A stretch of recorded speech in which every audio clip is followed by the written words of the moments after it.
আল্লাহ রাসূলের প্রতি সাহাবায়ে কেরাম কেমন ভালোবাসতেন আরেকটা নমুনা শুনেন। আল্লাহ রাসূলের প্রিয়রা সাহাবী হযরত বেলাল রাদিয়াল্লাহু তাআলা আনহু তিনি এতই কালো ছিলেন, তার চেহারা এত সুন্দর ছিল না।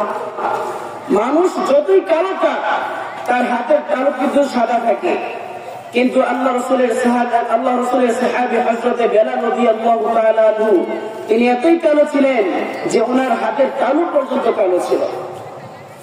হযরত বেলাল রাদিয়াল্লাহু তাআলা আনহু যখন আল্লাহ রাসূল সাল্লাল্লাহু আলাইহি ওয়াসাল্লামের মৃত্যুর সংবাদ শুনলেন, মৃত্যুর সংবাদ শোনা মাত্রই তিনি মদিনা ছেড়ে চলে গিয়েছেন।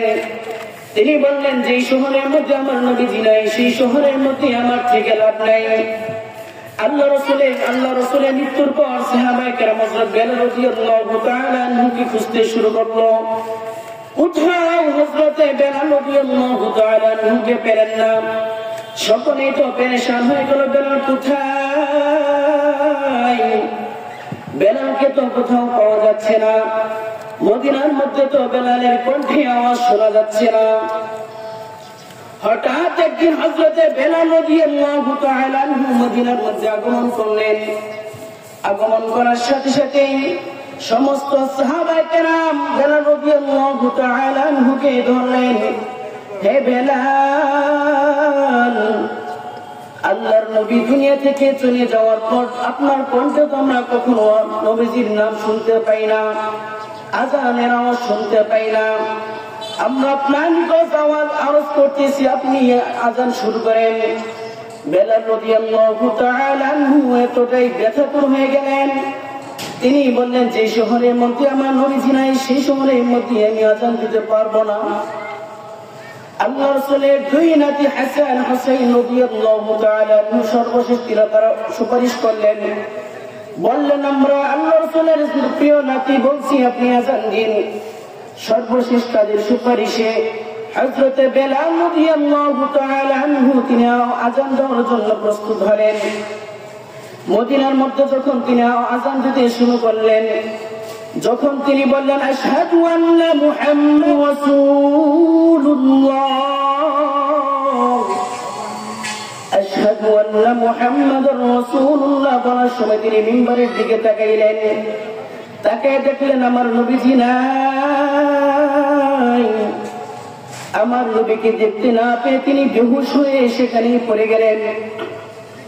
কেননা তিনি যখনই আশহাদু আন্না রাসূলুল্লাহ বলতেন, তখনই তিনি তাকিয়ে দেখতেন যে মিম্বরের মধ্যে আমার নবী মুহাম্মদুর রাসূলুল্লাহ সাল্লাল্লাহু আলাইহি ওয়াসাল্লাম বেলালের দিকে তাকিয়ে আছে। আজকে বেলাল মদিনার মধ্যে আযান দিচ্ছে, কিন্তু আমার নবীকে তিনি দেখতে পেলেন না।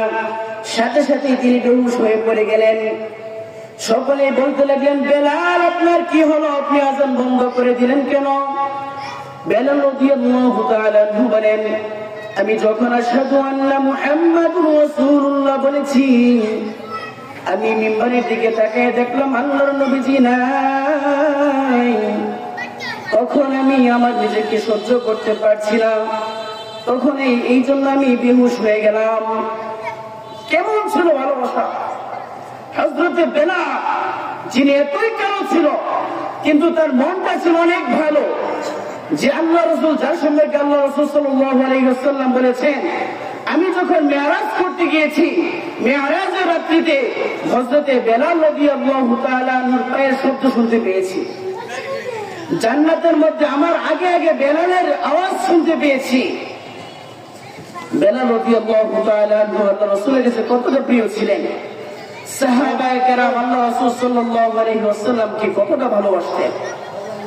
দেখেন আজকে আমাদের মধ্যে রাসূলের ভালোবাসা কেমন। ভাই আমরা আল্লাহ রাসূলকে কতটা ভালোবাসি।